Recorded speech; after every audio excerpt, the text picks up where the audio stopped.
je me présente, je suis Jean Delabarre, je suis depuis ce matin le nouveau secrétaire général de l'Union rationaliste. Et donc on va entamer la quatrième table ronde sur l'expertise scientifique et les décisions politiques. On a évoqué un certain nombre d'aspects autour des scientifiques et de l'environnement. Mais finalement, le dernier aspect, et peut-être le plus important, surtout à l'heure actuelle, c'est comment se passent les relations entre les scientifiques et les politiques. Donc, la première orateur sera Valérie Masson-Delmotte, qui est climatologue, comme tout le monde le sait, directrice de recherche au laboratoire des sciences du climat et de l'environnement à Saclay. C'est l'autrice de très nombreux travaux de paléoclimatologie qui utilisent des méthodes de mesure physique très fines permettant d'évaluer les différentes évolutions climatiques. Elle a aussi travaillé dans l'un des groupes du GIEC, le groupe 1, dont elle a été coprésidente jusqu'en 2023. Et elle est aussi membre du Haut Conseil pour le climat, qui vient de rendre son rapport annuel hier matin, je crois, ou avant-hier matin. Elle a reçu de très nombreux prix, je ne vais pas tous les énumérer, mais je citerai quand même le prix Nobel de la paix 2007, puisqu'elle était participante du GIEC à ce moment-là, et le GIEC a reçu le prix Nobel. Et je mentionnerai aussi le prix de l'UR 2014. Les deux grands prix, les deux prix les plus importants, évidemment. Comment ? Qui vont souvent ensemble. Qui vont souvent ensemble, bien sûr. Et bon, le deuxième orateur, c'est Patrick Lemaire, qui est biologiste du développement, qui est directeur de recherche au CRBM. Je mentionnerai pour votre information, son modèle d'étude est un petit animal marin, la Cidie, dont l'étude a donné lieu à de très nombreuses publications. C'est un spécialiste internationalement reconnu de la biologie du développement et de l'évolution. Je ne vais pas vous parler de ça. Je préciserai de quel point de vue je parle. Il a été président de la Société française de biologie du développement. Mais il est aussi à l'origine de la création du Collège des sociétés savantes académiques de France, dont il est actuellement le président. C'est une société qui regroupe 78 sociétés savantes. Et cette société a été créée pour porter la parole du monde académique dans la société et vers les instances dirigeantes, donc au cœur du problème qui nous intéresse. Et il va nous présenter une proposition inspirée en partie du monde anglo-saxon pour essayer d'améliorer ce dialogue entre scientifiques et politiques. Donc maintenant, je cède la parole à Valérie Masson-Delmotte.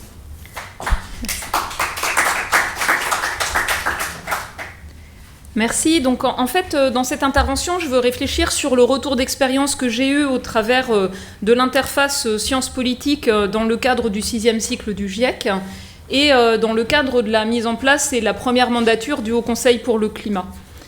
Donc, comme vous le savez, en fait, le GIEC, le groupe intergouvernemental d'experts sur l'évolution du climat, a été mis en place dans les années 80 pour structurer l'évaluation de l'état des connaissances vis-à-vis du changement climatique, des risques et des options d'action. Et il a fait suite à un cadre similaire qui a porté sur la couche stratosphérique d'ozone et les composés qui l'appauvrissaient, qui avaient en fait été mis en place presque une décennie plus tôt. Et puis, je veux également mentionner le fait que sur les écosystèmes et la biodiversité, le cadre similaire qui porte sur l'IPBES, l'équivalent du GIEC pour la biodiversité, les écosystèmes et leurs services, a été mis en place seulement dans les années 2010 avec un premier rapport en 2019. Donc on a en fait des maturités différentes, des mises en place différentes et des interfaces aussi sciences politiques publiques, industrielles, différentes selon ces différents axes. Alors sur le GIEC, donc, c'est un cadre de co-construction, c'est-à-dire qu'au départ, pour le choix des rapports, les thématiques à aborder, il y a une phase en fait d'écoute des attentes exprimées par les représentants de tous les pays. qui participent à la proposition de scientifiques pour les rédiger, les relire, qui participent à la relecture formellement, et qui approuvent, mot par mot et phrase par phrase, les résumés dits à l'intention des décideurs, pour s'assurer que ces résumés reflètent de manière claire et équilibrée le contenu scientifique. Et c'est une force. C'est-à-dire que cette étape, elle permet d'avoir un socle scientifique reconnu par tous, et pas que chaque pays arrive avec sa ribambelle d'experts qui pinaillent sur des points de détail dans le cadre, par exemple, des négociations internationales. Mais ça peut être aussi une faiblesse. Alors je vais expliquer pourquoi. Donc au début du VIe siècle, on était dans un cadre de coopération, on va dire pour moi multilatérale forte, sur les enjeux liés à l'environnement. La mise en place de l'accord de Paris, les objectifs de développement durable, le cadre pour les villes, Habitat 2, l'accord cadre de Sendai pour la gestion de risques de catastrophes. Et sur la fin de ce cycle, nous on a subi, dans le cadre de l'approbation de rapports scientifiques, des tensions géopolitiques croissantes, ne serait-ce que la guerre commerciale États-Unis-Chine ou l'invasion de l'Ukraine par la Russie. En fait, ça rejaillissait aussi ces tensions géopolitiques sur même les délégués qui étaient envoyés par les différents pays, au départ plutôt avec un angle d'expertise scientifique et à la fin avec cet angle géopolitique très présent. Je pense que donc, le risque par rapport à cette approche, c'est celui de l'obstruction. Et c'est ce qu'on a vu sur ces dernières années.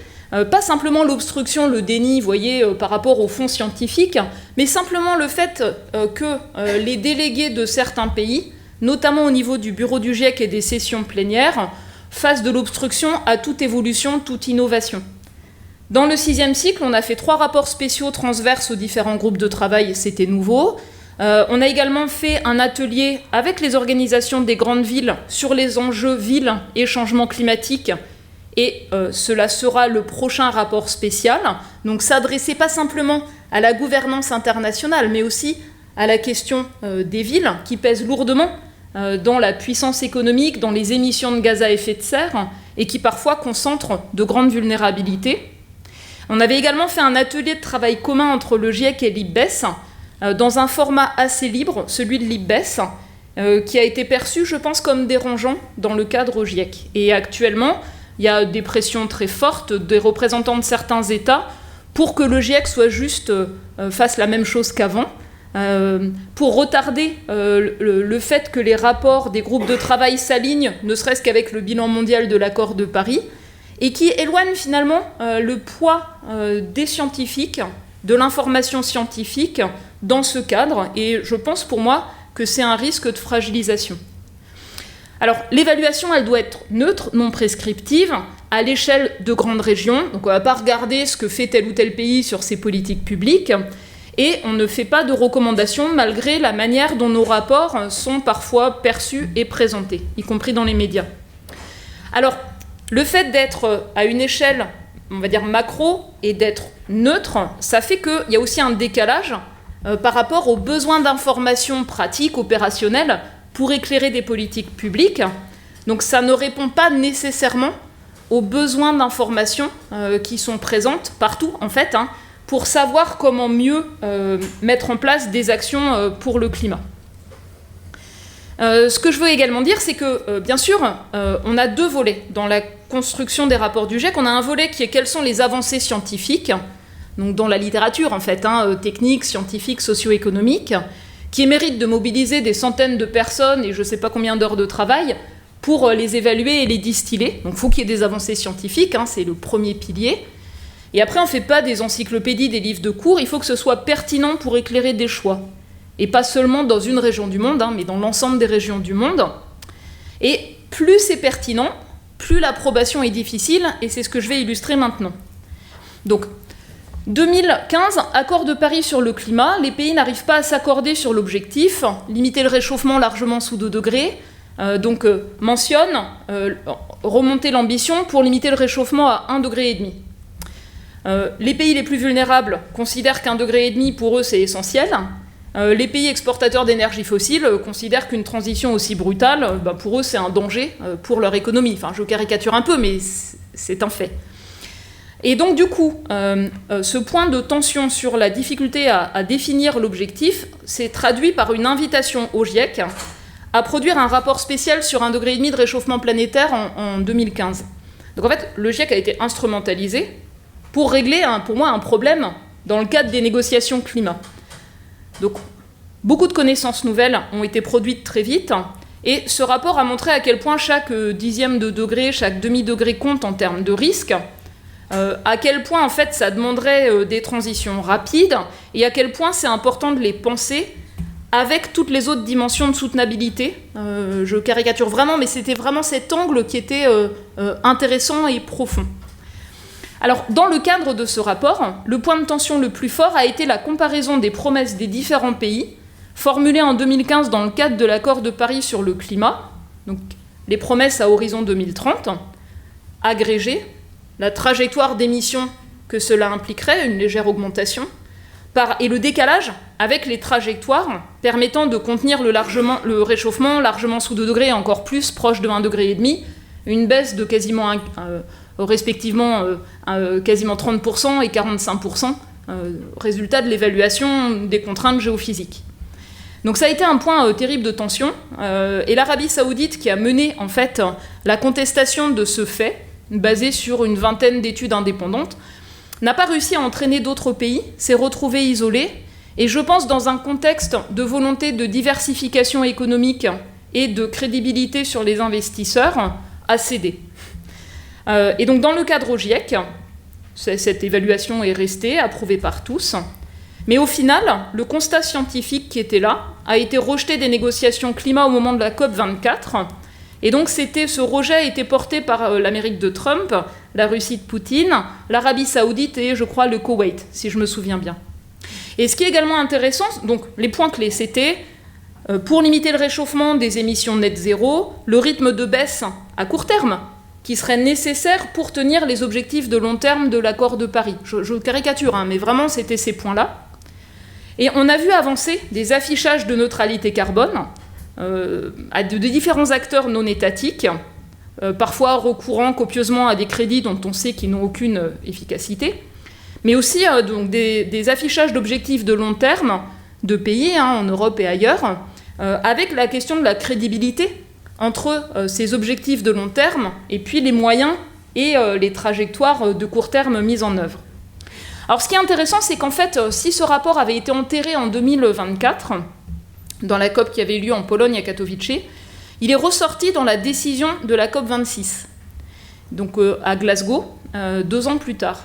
Donc le rythme de baisse d'émissions nécessaire, enfin juste les faits scientifiques qui permettent de relier une trajectoire à un résultat en termes de réchauffement.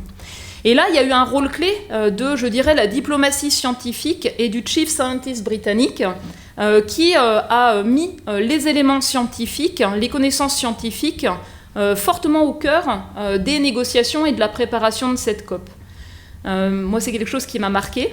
Et puis aussi, ce rapport, il a conduit à la mise en place d'un collectif en France, l'initiative Labo 1.5, qui a permis de construire, par la méthode scientifique et des réflexions éthiques, une approche portant sur la responsabilité de la recherche par rapport à notre propre empreinte carbone. Et pour moi, ça a souligné à quel point les institutions scientifiques étaient inadéquates pour s'appuyer sur les connaissances qui étaient produites par la recherche scientifique française et internationale, et que c'est ce cadre de réflexion collective s'appuyant sur un ensemble de champs disciplinaires qui éclairaient les risques et les vitesses de changement à mener, qui a conduit un tas de scientifiques d'horizons différents à s'approprier cet enjeu, monter un collectif qui a porté la réflexion sur la décarbonation de la recherche scientifique, qui est maintenant un groupement de recherche qui est perçu comme une référence. Et d'ailleurs, dans son analyse des discours d'inaction dans le domaine scientifique, les chercheurs qui contribuent à cette réflexion ont montré 2 points qui sont intéressants dans le monde scientifique, l'obsession de la mesure et la vision de la science sacrée. Elle échapperait aux autres contraintes, y compris la protection de l'environnement. C'est à méditer, je pense. Alors ensuite, on a travaillé sur d'autres rapports sur l'océan, la cryosphère, et je veux souligner que dans ces milieux, les émissions de gaz à effet de serre actuelles vont entraîner des conséquences irréversibles. L'ajustement des glaciers, les changements dans l'océan profond et pour la vie marine, la montée du niveau de la mer. Ces aspects d'irréversibilité ont été très peu intégrés au premier bilan mondial de la COP28. Dans le cadre des négociations, il reste difficile de reconnaître les conséquences irréversibles, que ça touche à la biodiversité ou au monde physique ou à la montée du niveau de la mer, de notre influence sur le climat, et je pense que ça mérite une attention. Et enfin, le rapport dont l'approbation a été la plus constructive, celui qui répondait à 3 différentes grandes conventions, climat, écosystème et désertification, le rapport sur l'usage des terres de 2019, il a été jugé par les participants, les observateurs, comme innovant, intégré, pertinent. En fait, c'est celui qui a donné lieu au moins de décisions concrètes. C'est celui qui abordait les enjeux de système alimentaire, pas simplement la production, mais aussi le type d'alimentation et l'ensemble des transformations qui est vulnérable, donc la question de l'insécurité alimentaire, mais qui pèse pour 1/3 des émissions de gaz à effet de serre. Quasiment pas mentionné dans la décision de la COP28, le premier bilan mondial de l'accord de Paris. Uniquement mentionné à l'angle de l'adaptation, mais pas à l'angle des enjeux de décarbonation de ce système. Et on voit bien à quel point en France aussi, on bloque sur une approche de type système alimentaire. On prend les choses par petits morceaux, ministère de l'Environnement, ministère de l'Agriculture, le ministère de la Santé ne regarde pas trop ces sujets, alors qu'en fait, ce sont des enjeux croisés de santé, d'environnement et d'agriculture. Sur la partie physique du climat, le point de tension le plus fort politique a été les types de sécheresse qu'on examinait. Ça montre l'intérêt d'avoir des représentants de tous les pays du monde qui nous aident à aller chercher dans le contenu des rapports les informations qui, pour eux, sont les plus pertinentes. Une des faiblesses dans notre évaluation sur la partie des bases physiques, pour moi, elle a porté sur le manque de littérature disponible sur l'information climatique pertinente pour les écosystèmes et la biodiversité. Dans le monde physique, on regarde ça au sens stockage de carbone, en gros. C'est tout. Mais pour les écosystèmes, par exemple, la vélocité climatique, la vitesse à laquelle les aires climatiques se déplacent, c'est bien sûr un facteur majeur. On n'a pas réussi à évaluer cette information-là. Et donc ça souligne aussi les difficultés de produire des connaissances transverses qui permettent de nourrir des évaluations transverses. Et d'ailleurs, sur la partie physique du climat, on dit que dans un monde qui se réchauffe, les puits de carbone, océans, végétation perdent en efficacité, surtout au-delà de 2 degrés, mais on en voit des premiers signes du côté de la chimie de l'océan. Mais nos collègues qui travaillent sur le vivant suggèrent en fait que du fait de la dégradation des écosystèmes, y compris par les pressions locales, qui pèsent le plus aujourd'hui, c'est le changement climatique, c'est une touche en plus du reste, les risques peuvent se présenter à des niveaux plus bas de réchauffement. Les risques, par exemple, sur les forêts et la santé des écosystèmes. Sur la partie groupe 2 du GIEC, c'est-à-dire impact, vulnérabilité et risque, le point le plus sensible, ça a été comment on mesure la vulnérabilité, et une métrique unique par pays, qui était présentée sous forme de carte, a été rejetée. Elle a été rejetée parce que, par exemple, en France, ça donne la même indice de vulnérabilité aux territoires d'outre-mer et à la métropole. Au Canada, aux communautés autochtones, très éloignées, et au reste du pays, notamment les grandes villes très riches. Et c'est un point sensible, notamment parce que dans le cadre du Fonds vert pour le climat ou du Fonds pour les pertes et préjudices, il y aurait une prise en compte de mesures de vulnérabilité sur les priorités de financement pour la reconstruction post-catastrophe ou le financement de l'adaptation. Et je note des enjeux scientifiques mal couverts, les vulnérabilités disproportionnelles des enfants et la manière d'y répondre, ce qui était un des points de discussion de la semaine dernière à Bonn. Mieux être capable d'évaluer l'efficacité de l'adaptation, les besoins d'adaptation et les limites à l'adaptation. Un climat qui se réchauffe, c'est des contraintes. L'eau disponible, la biomasse qu'on peut utiliser de manière durable dans un climat qui se réchauffe. Et on est encore devant des limites à nos connaissances. C'est un rapport qui a souligné l'importance des solutions fondées sur la nature, mais aussi leurs limites. C'est-à-dire, si le climat se réchauffe fort, on perd une partie des réponses qu'on peut mettre en place aujourd'hui. Et puis, c'est aussi un rapport qui souligne de nouveaux risques. Par exemple, si l'atténuation du changement climatique exerce des pressions sur les terres, les cultures de biomasse pour l'énergie ou la forestation, ce sont des risques nouveaux pour la sécurité alimentaire, les droits fonciers, les écosystèmes. Et donc, ce n'est pas simplement les risques du changement climatique, mais c'est les risques de stratégies d'atténuation mal pensées. Même chose pour la modification du rayonnement solaire, de nouveaux risques éthiques, gouvernance inexistante. Alors, si je passe sur la partie atténuation, eh bien, en fait, plus on touche à des systèmes qui pèsent le plus sur les émissions de gaz à effet de serre, plus leur mention est délicate. Donc, les pressions se sont exercées pour que toute mention des énergies fossiles soit associée à la mention de « sans abattement ». Sortir des énergies fossiles sans abattement.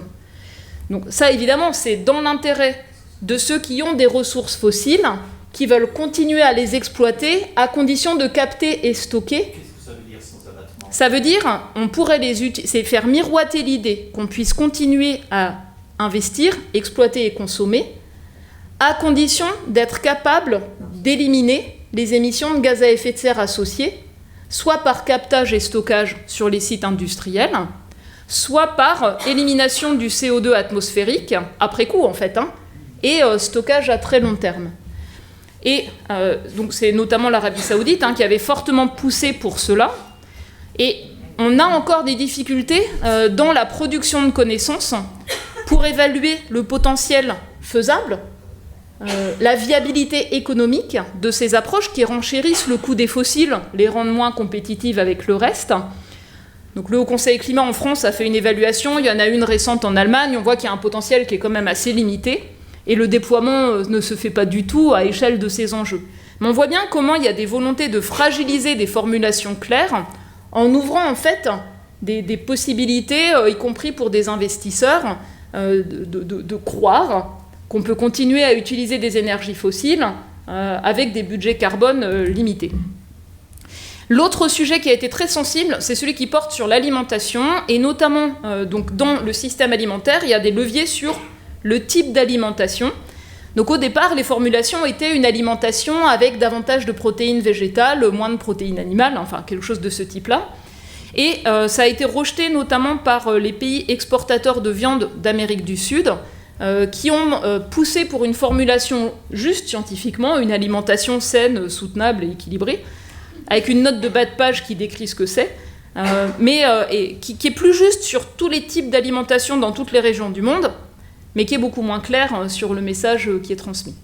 Et donc pour moi, c'est aussi ce retour d'expérience de quand on touche à des choses dures, sur notamment des acteurs représentés par les pays qui sont le dos au mur par rapport à des choses assez critiques sur leur stratégie, on va dire, économique, eh bien, en fait, les pressions visent à affaiblir les formulations scientifiques, et le risque, c'est aussi d'affaiblir la réorientation des investissements, la gouvernance, les politiques publiques. Voilà, donc je voulais refléter ces aspects-là. Donc, il y a aussi d'autres choses qui sont intéressantes, je voulais le mentionner. Donc, dans la COP28, une esquisse de transition énergétique, toujours avec les mêmes termes flous sur l'abattement, pas quantifiés, qui pourrait permettre d'abattre, si elle se concrétise, 10% des émissions fossiles. Quasiment aucune avancée dans les décisions de la COP28 à l'angle système alimentaire. La première émergence de sujets liés à la santé, qui pourtant sont essentiels. Le rapport de l'Organisation mondiale de la santé la semaine dernière montre qu'en Europe, 4 industries pèsent lourdement sur la mortalité. Le tabac, l'alcool, la nourriture ultra transformée et les énergies fossiles. Voilà. Donc on voit bien qu'on est sur des enjeux majeurs en termes de santé. On a beaucoup de co-bénéfices à l'action pour le climat qui peut être vue comme une politique de santé publique. Et on peut aussi se planter et avoir une action pour le climat qui soit négative en termes de santé publique. Donc c'est une grille d'analyse majeure. Et c'est seulement maintenant que ça commence à monter en puissance. Et là, je pense qu'il y a vraiment des choses à faire. Et puis, dernière chose, les rapports du GIEC, c'est tous les 5 à 10 ans. On a un climat qui change vite. On a des actions publiques qui peuvent porter leurs fruits ou régresser. Et donc, avoir un cadre d'évaluation plus rapide, c'est important. Donc, nous, on le fait sur la partie physique du climat maintenant, tous les ans. Les indicateurs clés du changement climatique et de l'influence humaine.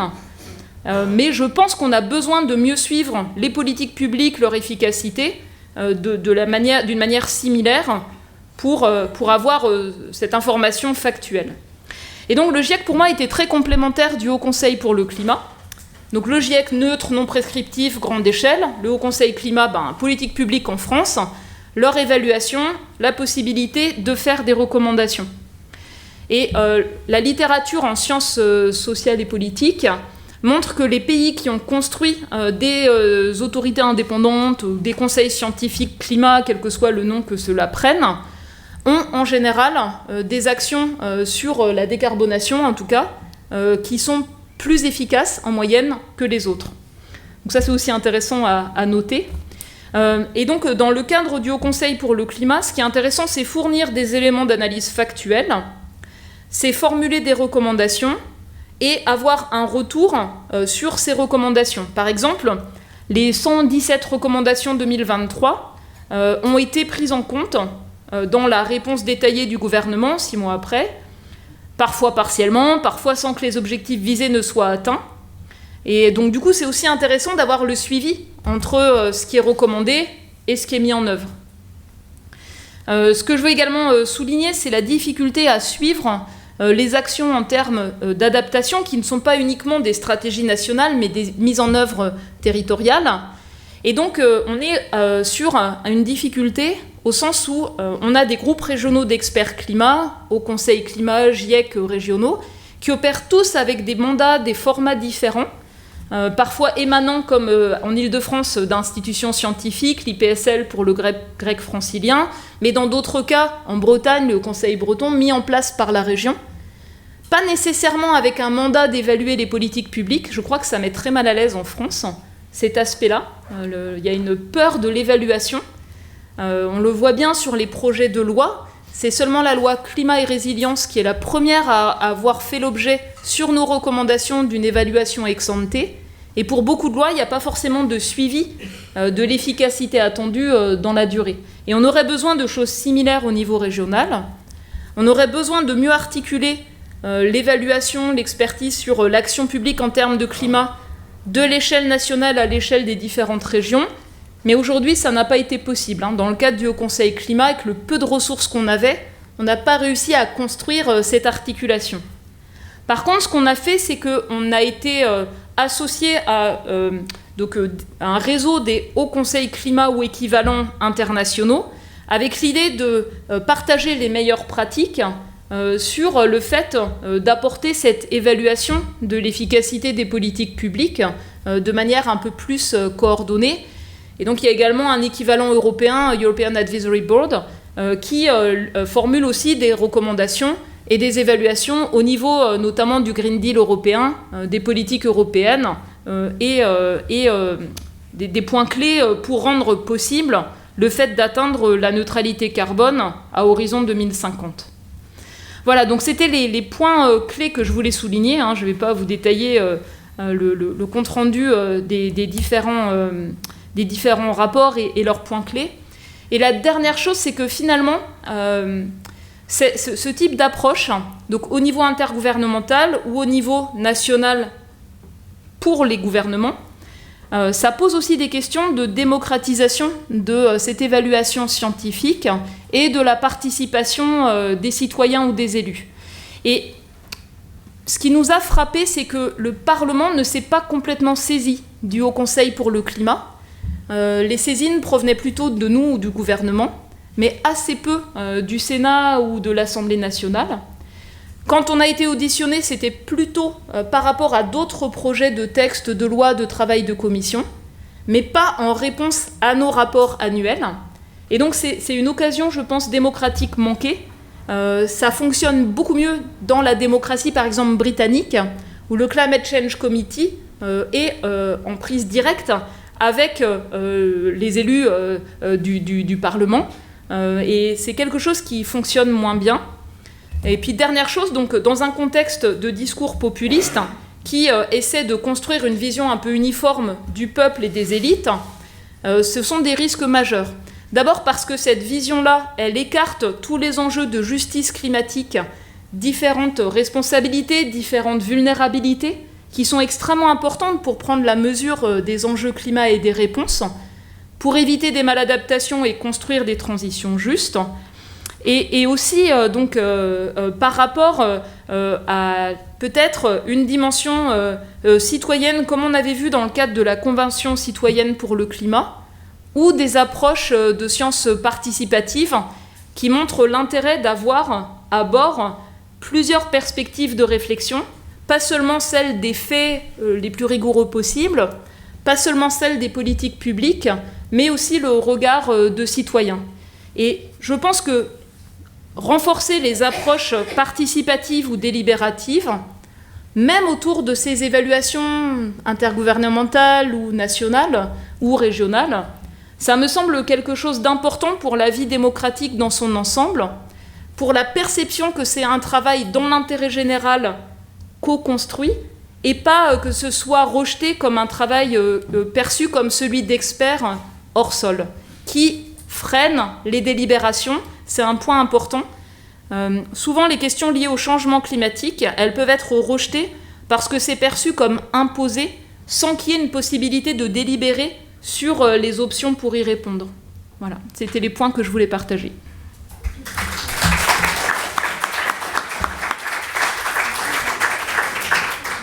Comment est-ce qu'on peut interfacer maintenant d'un point de vue institutionnel des connaissances, des consensus scientifiques et la décision publique? Alors d'abord, je vais vous dire un petit peu de quel point de vue je parle justement. Donc je ne parle pas en tant que biologiste du développement du tout. Je parle en tant que président donc, de ce collège des sociétés savantes académiques de France qui a été créé en 2021. Donc c'est une structure qui est assez récente.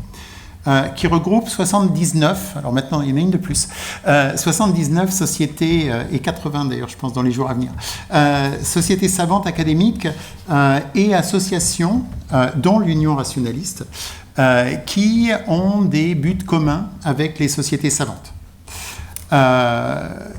Une des choses particulières du collège, c'est qu'on va retrouver à la fois des sociétés de sciences dures, des sociétés de sciences environnement, biologie, des sociétés de sciences humaines et sociales et des sociétés de lettres.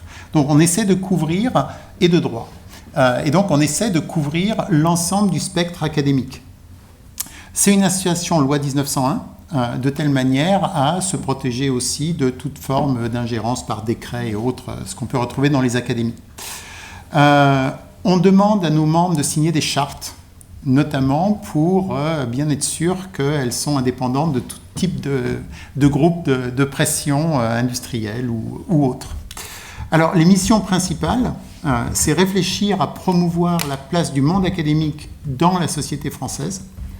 Et un de ces axes majeurs, et ça va revenir plus souvent, et puis c'est déjà revenu dans ce que disait Valérie, c'est l'interdisciplinarité. C'est que la plupart des problèmes qui se posent aux sociétés sont des problèmes foncièrement interdisciplinaires qui doivent associer les sciences humaines et sociales et les sciences plus technologiques. Et juste une petite pub. Notre congrès 2025 aura lieu les 3-4 février à Montpellier et le thème en fait sera sur l'engagement et la responsabilité des scientifiques, comment porter dans le débat public, comment avoir une parole qui porte dans le débat public. Alors je vais revenir maintenant vraiment à mon propos, c'est l'éclairage scientifique des politiques publiques. Donc d'abord, de quoi on parle ? On parle de l'intégration des connaissances et des consensus scientifiques dans la formulation, dans la mise en œuvre et dans l'évaluation des politiques publiques. Donc le but, c'est d'avoir des décisions qui intègrent des données fiables, en gros qui sont basées sur une certaine rationalité scientifique. Ce que ce n'est pas, c'est une prise de décision. C'est-à-dire que la prise de décision politique, elle revient aux élus, et 2, elle doit prendre en compte des choses qui ne sont pas du tout scientifiques. Donc, que les scientifiques disent « il faut faire ça » ou recommandent, ou même évitent d'utiliser le mot « recommande » d'ailleurs, et puis que ça ne soit pas suivi, c'est un processus normal. Par contre, il s'agit de rééquilibrer la parole scientifique par rapport à d'autres paroles et des intérêts privés, des intérêts à court terme, etc. Donc le but de l'éclairage scientifique, c'est de rééquilibrer les apports des sciences dans la décision scientifique. Alors, qu'est-ce qu'on pourrait faire pour que ça marche ? Il faut agir sur les politiques, bien sûr. Et pour ça, il faut à la fois être proche des politiques, parce que sinon on ne peut pas agir sur eux, mais il faut garder une indépendance du pouvoir et des intérêts privés. Donc ça, c'est un premier défi, c'est comment est-ce qu'on peut être proche tout en n'étant pas trop proche. Le deuxième, c'est bien convaincre les politiques qu'on n'est pas en train de leur retirer leurs prérogatives. C'est en fait, il y a une complémentarité et c'est dans leur intérêt également de prendre en compte la parole scientifique. Si vous voulez, c'est une image très simple, elle est un peu bébête, mais c'est de dire, la nuit, vous pouvez décider de conduire sans phare. Ça risque de moins bien marcher que si vous allumez les phares. Voilà, en gros, c'est ça. Nous, on est des phares, c'est pas nous qui disons où va la voiture, mais sans les phares, ça peut être un peu plus compliqué. L'autre chose, c'est qu'une évaluation, un éclairage scientifique ne peut pas être une commande de l'État. Il doit y avoir une possibilité d'autosaisie, de dire « oui, mais nous, on aimerait bien travailler sur ce projet, sur cette chose-là ». Et enfin, une des choses que doit apporter un éclairage scientifique, c'est de rompre avec l'urgence. C'est de remettre du temps long dans les politiques publiques. Alors ça, c'est agir sur les politiques, mais agir sur les politiques, ça ne suffit pas. C'est nécessaire, mais il faut aussi agir sur le public. Et pour ça, une des choses importantes, c'est de convaincre de l'indépendance, du caractère désintéressé et aussi de la pertinence des avis. Donc là, c'est ce que disait Harry Bernas, c'est convaincre qu'il y a un rôle social des sciences, mais aussi ça ramène à toutes les thématiques d'éthique, d'intégrité scientifique, de déontologie, etc. La deuxième, c'est qu'il faut qu'il y ait une forte visibilité publique et qu'il y ait une transparence. Donc souvent, en fait, les différents rapports qui sortent, que ce soit des hauts conseils, que ce soit du GIEC, que ce soit de l'académie, des différentes académies, ils peuvent être très bien faits, mais ils n'ont pas l'exposition médiatique qu'on pourrait décemment espérer. Donc comment est-ce qu'on peut augmenter cette visibilité? Donc il faut que les travaux soient publics, il faut bien sûr qu'il n'y ait pas de censure des avis, et il faut... Alors ça, c'est en discutant avec Patrick Vallance, puisqu'on a discuté avec lui sur ce sujet, en fait, il dit, mais en France, vous ne savez pas publier des rapports. En fait, ce que vous faites, c'est vous commencez par publier le rapport, puis après, vous dites, on a publié un rapport. Et ce que lui dit, c'est quand la Royal Society veut publier un rapport, 6 mois à l'avance, il commence à aller vers tous les conseillers politiques de partout en disant on est en train de travailler là-dessus, on va publier ce rapport dans 6 mois, et puis ils les tiennent au courant de ce qui va se passer, puis ils les tiennent au courant, etc. Et le jour où le rapport est publié, en fait, il est attendu. Nous, il n'est pas attendu. Nous, il tombe. Hop, il y a un rapport. Alors, au Conseil, il est attendu. Ouais. Il est attendu parce qu'il y a des dates précises et des choses comme ça. Mais voilà. Et enfin, la dernière chose, c'est qu'il y a un vrai besoin d'interdisciplinarité. Et on ne peut pas, en fait, imaginer, à défaut de tomber dans du technosolutionnisme, qu'il ne faut pas faire travailler les sciences humaines et sociales et les sciences dures. Donc ça, c'est vraiment fondamental. Et ce qui est aussi à considérer, c'est que l'éclairage scientifique ne peut pas marcher ministère par ministère. En fait, il faut que ce soit quelque chose qui soit dans l'interministérialité. Et il se trouve que l'interministérialité, chez nous, ce n'est pas la chose qui marche le mieux. Voire, ça ne marche pas du tout. Antoine Petit disait, parfois, quand 2 ministères veulent se parler, ils nous demandent d'intervenir parce que nous, on est neutres. Ils n'essaient pas de se parler entre eux. Donc, c'est quand même... Voilà. Alors, qu'est-ce qui existe? En fait, on ne part pas de zéro. Il existe des choses en France. Vous avez déjà entendu parler des conseillers scientifiques de Matignon, de l'Élysée, etc. Mais en fait, on a un paysage qui est très morcelé. Alors, au niveau du gouvernement et du Parlement, alors, il y a des conseillers auprès du Premier ministre. Qui sait qui est le conseiller ou la conseillère auprès du Premier ministre actuellement? Moi non plus, parce que quand on regarde le cabinet du Premier ministre, on ne voit pas de conseiller scientifique. Qui est la conseillère scientifique du Président de la République? Déjà, je lui donne une indication, c'est une femme.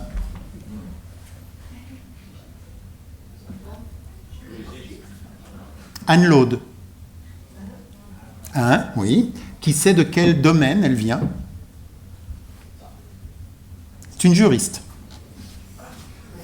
c'est la conseillère sciences, enseignement supérieur, etc., du président de la République depuis de nombreuses années.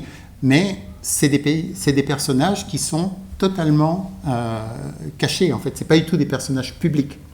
Et plus que ça, c'est des personnages qui sont directement impliqués dans la prise de décision. Donc, ce n'est pas des conseillers indépendants au sens où on aimerait les avoir de telle manière à ce que le public puisse avoir confiance dans ce genre de contrôle. L'autre, auprès des ministres, alors, généralement, si vous regardez les cabinets des ministères, vous n'allez jamais trouver de conseillers scientifiques. Parfois, il y en a. Très rarement, ils ont un doctorat. Généralement, c'est des conseillers scientifiques. Par exemple, au ministère de l'Agriculture, ça va être des agronomes, des ingénieurs agronomes, beaucoup plus que des conseillers scientifiques. Alors en ce moment, je ne sais pas, peut-être qu'il se trouve que c'est un ou une docteur pour l'agriculture, mais ce ne sont pas des conseillers scientifiques au sens académique, connaissances académiques. Et donc, ce sont des gens qui ont des réseaux complètement différents, qui n'ont pas des réseaux scientifiques.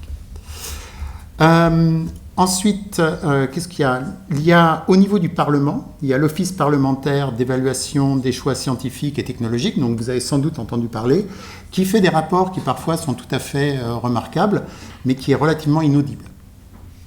Et puis enfin, il y a le nouveau le Conseil présidentiel pour la science, dont vous avez entendu parler depuis décembre dernier, qui a, ça c'est un petit ovni, quelque part, parce que c'est quelque chose déjà qui peut disparaître du jour au lendemain. Déjà, on n'était pas sûr qu'ils se réunissent une deuxième fois. Ils se sont réunis une deuxième fois. Mais essentiellement, c'est du préceptorat scientifique pour le président. Ça n'a rien à voir avec le gouvernement. On leur demande de ne pas communiquer avec le gouvernement ou avec le public.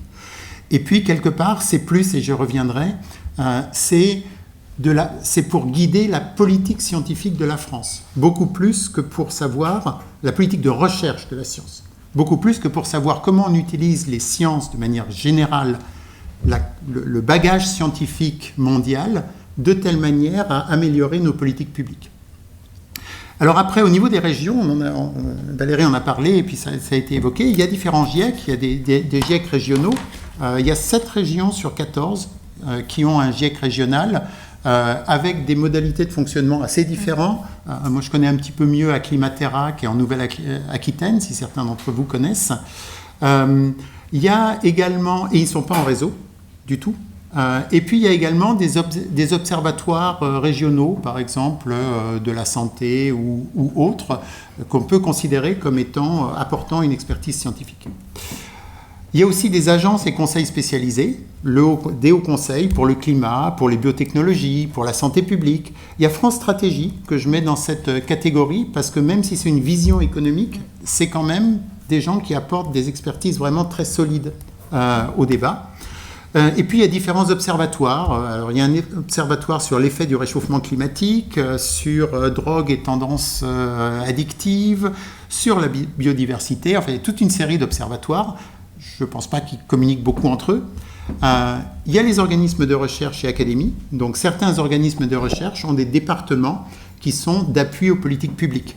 C'est-à-dire que l'État va leur demander de contribuer à un état des connaissances sur telle ou telle chose.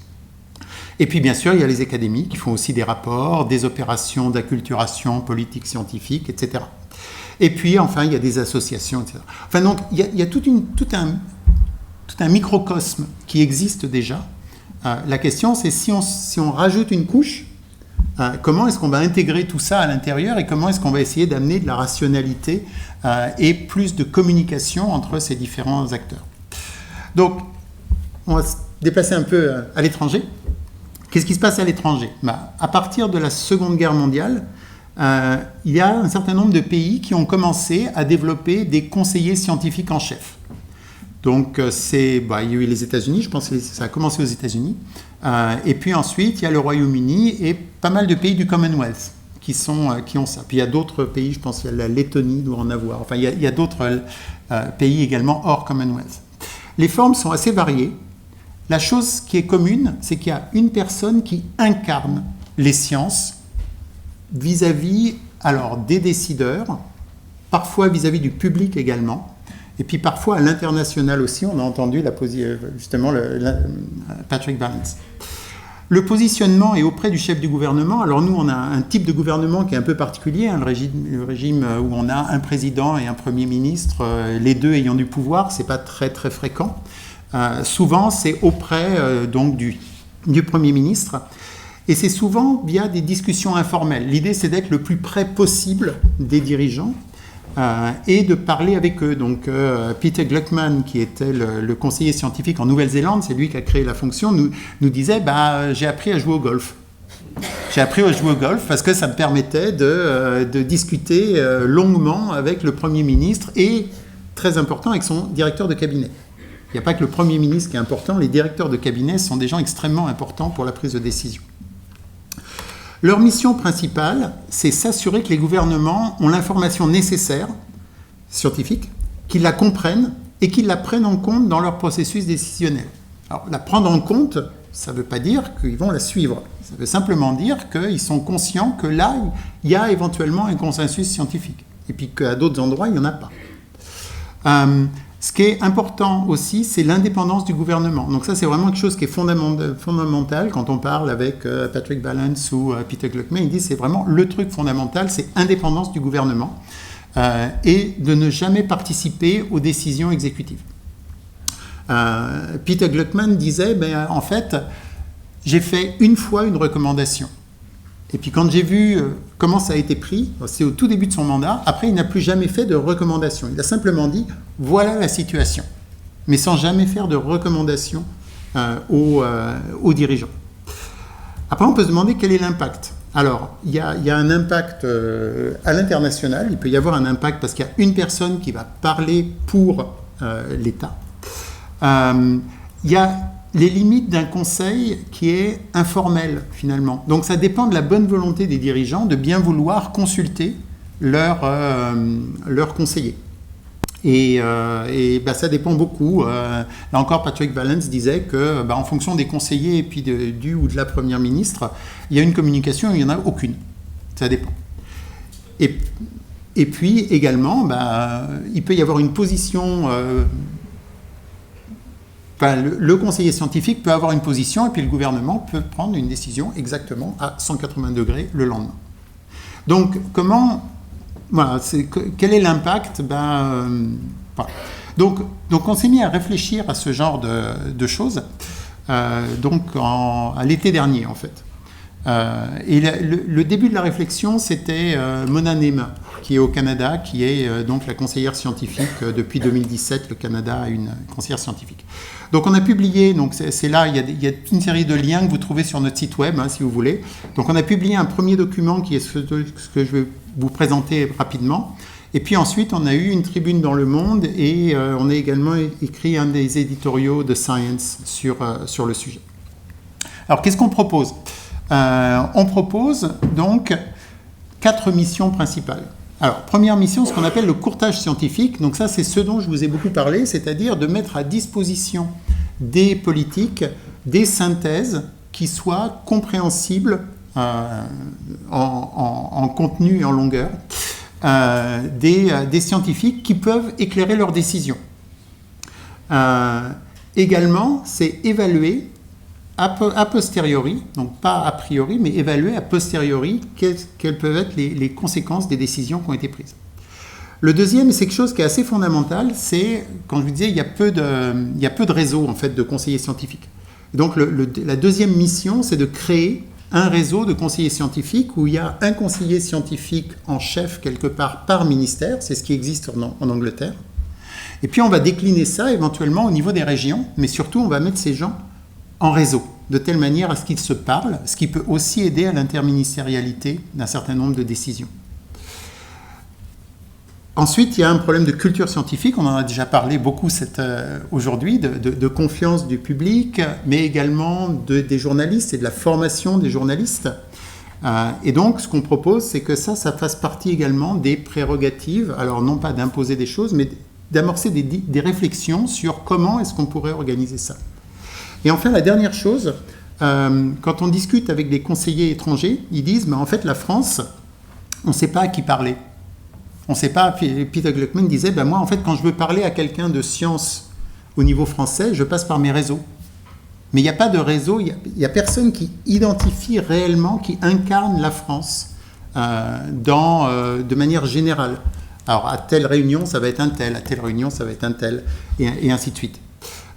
Et donc, avoir une personne unique qui incarne, ça permet aussi de renforcer l'influence de la France. Alors, en théorie, il pourrait y avoir Catherine Bréchignac, qui est l'ambassadrice des sciences en France. En fait, en tant qu'ambassadrice, elle est là pour défendre la science française. Elle n'est pas là pour représenter la France dans les institutions scientifiques. Donc, ce que ça donne, c'est... Donc, ce que je vous ai dit, c'est... Je vous ai parlé d'une personne. En fait, ça ne peut pas être une personne, ne serait-ce que parce que c'est très interdisciplinaire. Donc, nous, ce qu'on propose, c'est que ce soit vraiment tout un environnement à créer, qui a un conseiller scientifique, mais qui a toute une série de conseils autour. Alors, comment est-ce qu'on fait ça ? Quel cadre légal, juridique on peut donner ? Je vais vous parler un petit peu des autorités administratives indépendantes. Donc ça, c'est des organismes publics qui sont chargés de réguler certains secteurs spécifiques de la vie économique et sociale, tout en étant indépendants du gouvernement et des administrations publiques traditionnelles. Donc vous en connaissez un certain nombre. Il y a le Défenseur des droits, il y a la Commission nationale du débat public, dont on a parlé un petit peu plus tôt, la CNIL, l'ARCOM, tout ça, c'est des autorités administratives indépendantes. Ils ont des pouvoirs relativement étendus, réglementaires, d'élaboration de règles, de contrôle aussi, et éventuellement de sanctions.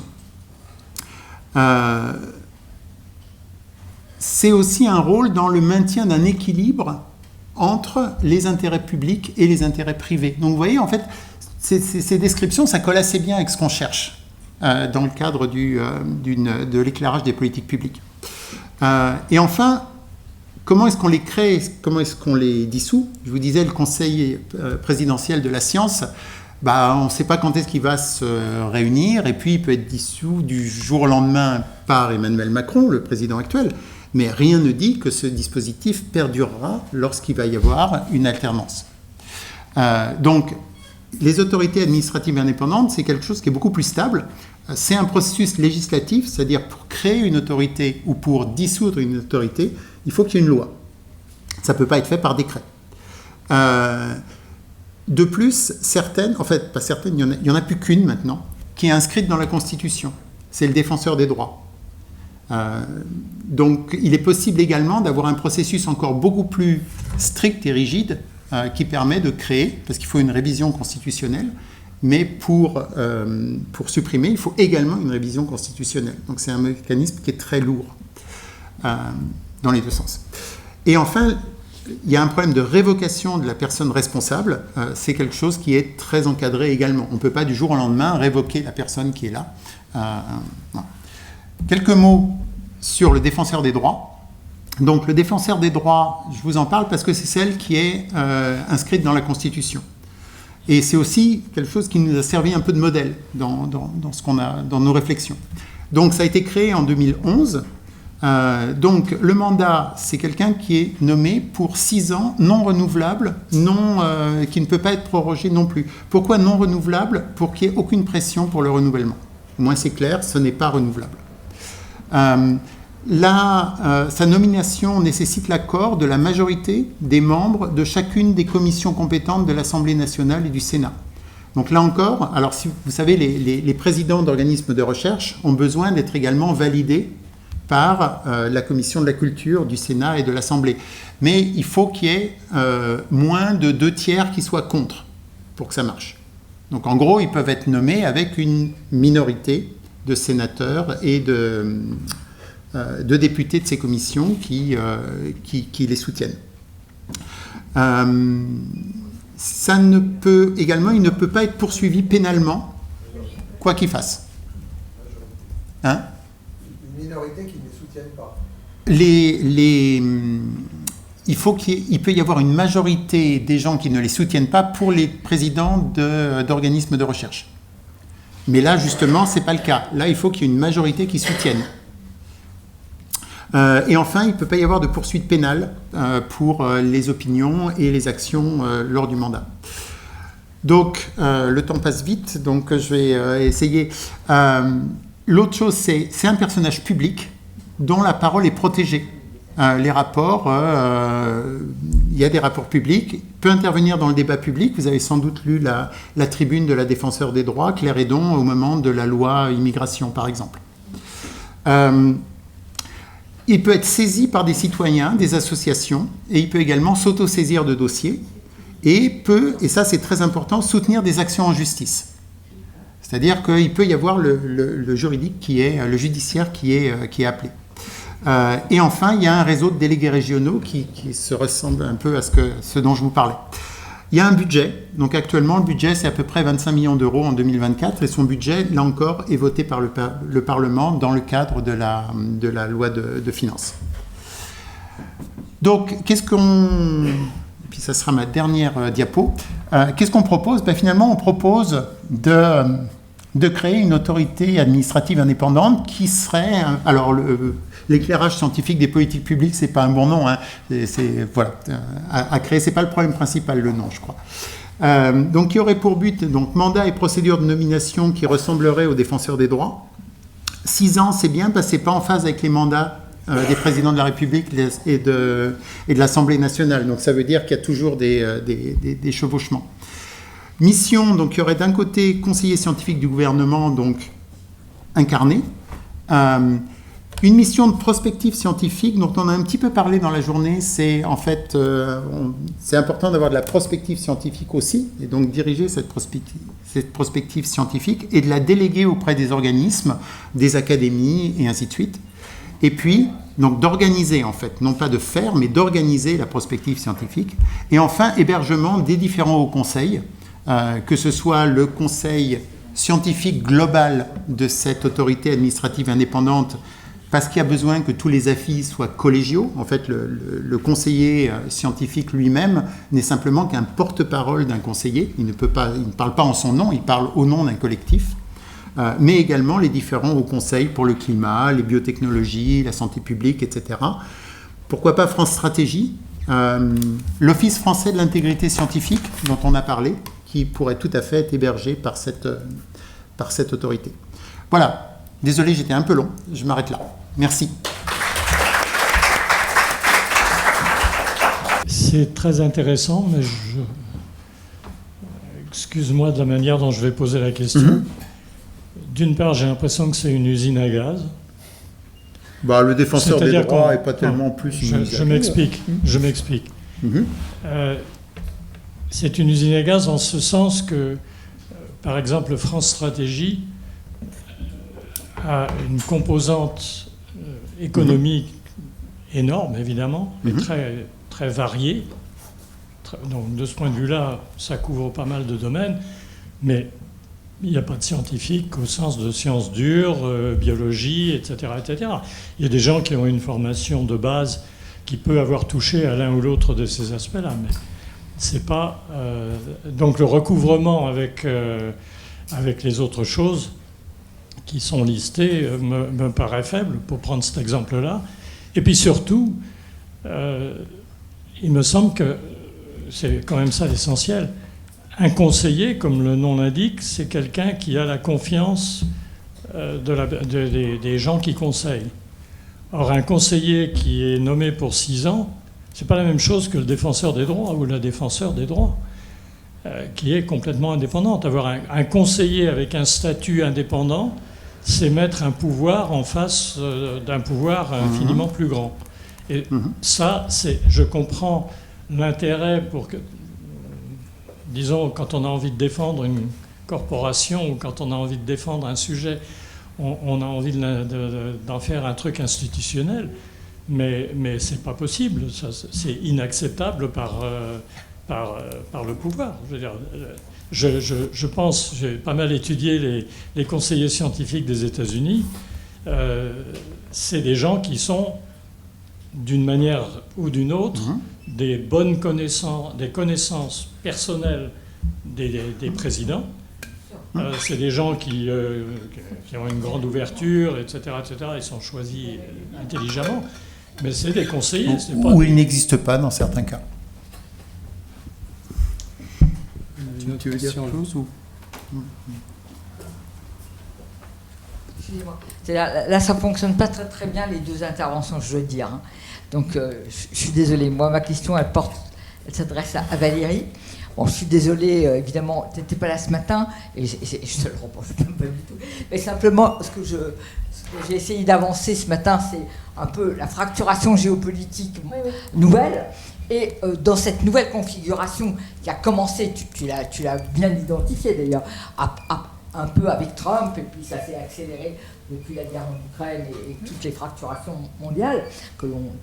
Bon, quelle va être aujourd'hui les véritables... Enfin, j'ai senti chez toi un certain nombre de problèmes que tu désignais, si tu veux, dans l'expertise du GIEC, par exemple. Mais plus clairement que ça, Valérie, dans la situation actuelle, qu'est-ce que tu peux espérer de ce processus international avec... voilà. Et moi, j'ai dit, on a mis nos... Je ne suis pas allée jusqu'au bout ce matin parce que voilà, je ne voulais pas trop dépasser mon temps, mais en fait, on a quand même confié le processus multilatéral depuis 3 ans aux pays fossiles. Il faut quand même voir ça. Et donc, c'est eux qui ont la main. Et d'autre part, dans le off des COP, pour lequel moi j'ai mis beaucoup d'intérêt, qui a joué un rôle historique important en relation avec le GIEC pendant 20 ans, mais qui aujourd'hui est pris dans un anti-occidentalisme forcené qui ne prend pas du tout en compte la nouvelle donne géopolitique, justement.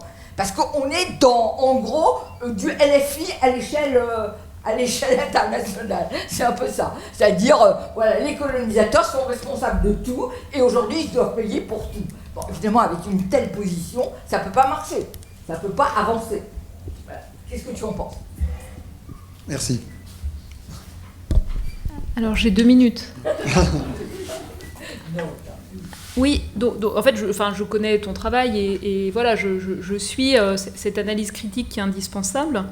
La première chose que j'ai pas dite tout à l'heure, c'est en fait des questions de fond sur la manière dont on construit les connaissances, qui sont ensuite reflétées dans les rapports du GIEC, et notamment sur tout le travail autour des scénarios socio-économiques, mais aussi tout le travail autour de l'angle de transition juste, comment on prend en compte l'équité. Parce que les tensions que tu décris, en fait, elles proviennent de ces difficultés liées à l'histoire, liées aux relations internationales, et elles sont lues à l'angle de l'équité. Et une des critiques de fond qui est formulée notamment par les négociateurs indiens qui sont des scientifiques, c'est les hypothèses sous-jacentes au scénario socio-économique à l'angle de l'équité. Et ça, je pense que c'est important de le voir. Et le retour d'expérience que moi j'ai eu, en tout cas dans l'évaluation des rapports du GIEC, c'est que quand on travaille avec des scientifiques du monde entier, de toutes les régions du monde, et quand on croise les perspectives de scientifiques qui partagent les mêmes méthodes, on fait une évaluation qui est meilleure de l'état des connaissances. Voilà, ça c'est le premier point. Et le deuxième point, c'est une question que m'ont posée des scientifiques, des physiciens comme moi en fait, d'Afrique du Sud, qui était la suivante. Quand on travaille dans des pays où la gouvernance est très complexe, et que finalement on se dit nos rapports, on doit les rendre à des gouvernements, mais les gouvernements ne vont jamais se l'approprier, en fait, dans le contexte actuel, que le pouvoir de fait, c'est pas nécessairement celui des gouvernements, mais c'est celui des grandes entreprises. Comment est-ce qu'on fait pour créer aussi une relation de confiance entre le constat scientifique et les entreprises qui vont jouer un rôle clé si on veut qu'il y ait une décarbonation, par exemple, qui se produise, ou si on veut qu'il y ait de l'adaptation intégrée à la conception des infrastructures. C'était aussi une question qu'on n'a pas abordée précédemment, mais pour moi, la relation science-société, c'est pas simplement la relation science-citoyen ou science-politique publique, mais c'est aussi ce côté-là. Comment on fait aussi pour créer les conditions le cadre d'échange. Et là où moi je vois dans ma propre expérience un cadre intéressant, c'est notamment les réflexions qu'on mène à l'Académie des technologies. Donc par rapport à ce que tu proposais notamment, c'est comment on peut s'appuyer sur ces différents cadres, et notamment là où on a les acteurs de la recherche-développement de groupes industriels, y compris à langue technologique, et qu'on puisse créer les conditions d'un échange sur la base d'éléments factuels, avec aussi des relais en fait qui peuvent faciliter l'appropriation des connaissances scientifiques aussi dans le monde des entreprises. Parce que tu n'en as pas parlé, mais ça me semble important dans les rapports de force actuels. Et puis la dernière chose, c'est comment est-ce qu'on fait dans le monde actuel de tensions géopolitiques pour renforcer le rôle des scientifiques entre eux au sens de la diplomatie scientifique entre nous scientifiques. Et l'exemple que je veux donner est le suivant. Jean Jouzel, Claude Lorius, dans les années 80, ont coopéré pour l'analyse des carottages de Vostok en Antarctique, dans un contexte de guerre froide, avec des chercheurs soviétiques et américains. Aujourd'hui, c'est plus possible. Aujourd'hui, on n'a pas le droit de travailler avec nos collègues russes, par exemple. Ça pose une vraie question. Ça pose pour moi une vraie question profonde, et donc une réflexion à apporter sur les cadres qui permettent aussi de mobiliser, en tout cas les scientifiques, puisqu'on est là, parce que c'est notre domaine de compétence, autour de cette diplomatie scientifique, peut-être aussi pour affaiblir d'autres influences potentielles, ou en tout cas rebalancer, et en remettant ces éléments scientifiques au cœur, c'est important, et je pense que dans le cas de climat, la négociation qu'il faudra regarder de manière extrêmement approfondie, c'est pas celle de l'an prochain en Azerbaïdjan, mais c'est la suivante. Donc dans la série OPEP+, donc c'était Émirats, Azerbaïdjan et Brésil, donc qui rejoint l'OPEP+, et comment la partie scientifique pourra être remise plus au cœur dans des négociations menées par le Brésil, qui est maintenant aussi un pays exportateur d'énergie fossile. Voilà, tu l'as dit toi. Ouais. C'est-à-dire que c'est le Brésil avec toute son importance, oui. Et aussi parce qu'il est aujourd'hui... Et tous ces jeux d'influence dans tous les sens, oui.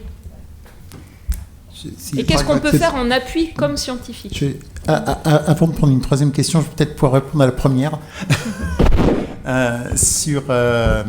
Donc, il y avait deux parties. La première, c'était France Stratégie.